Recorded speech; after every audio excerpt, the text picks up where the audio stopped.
Hi guys, welcome back to my channel and welcome back to my another mini blog. তো আজকে সকালবেলা আমি আবার শেয়ার করবো তোমাদের সঙ্গে যে আমি কী করি সারাদিন। তো সবার ফার্স্টে সকালবেলা ঘুম থেকে উঠেই আমি গরম জলে লেবু আর মধু দিয়ে খাই, যেটা আমি রিসেন্টলি স্টার্ট করেছি।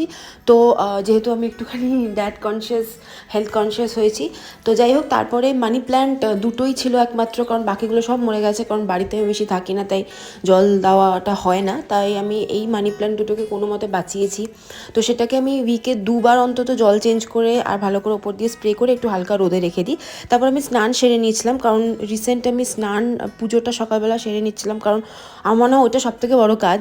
তো ওইটা হয়ে গেলে দিনের অর্ধেক কাজ শেষ হয়ে যায়। তো তারপর একটু ঠাকুরের গানও শুনছিলাম, কারণ সকালবেলা উঠে স্নান করে ঠাকুরের গান শুনে পুজো দিতে খুব ভাল লাগে। তারপর দেখো একটুখানি ছাদে চলে গেছিলাম। আমাদের বাড়ির ছাদ থেকে একটা বাড়িতে এরকম কাঠগোলাপের গাছ হয়েছিল, এত সুন্দর লাগছিল দেখতে, পুরো থোকা থোকা ফুল হয়েছিল। তো তারপর ছাদে একটুক্ষণ টাইম স্পেন্ড করছিলাম, নাজারাটা এনজয় করছিলাম। দেন কী করবো আর, তারপর আবার নিচে গেলাম। নিচে যাওয়ার পর একটুখানি সারাদিনে 1 কাপ চা না হলে ভালো ঠিক জমে না। তারপরে ব্রেকফাস্ট করে নিয়েছিলাম, করে নেওয়ার পর ভাতও বসিয়ে দিয়েছিলাম, অলমোস্ট ভাতটা হয়ে গেছিলো। তারপরে এসে আমি আমার কলেজের অ্যাসাইনমেন্ট লিখছিলাম। সো দেখা হচ্ছে নেক্সট ব্লগে, টাটা।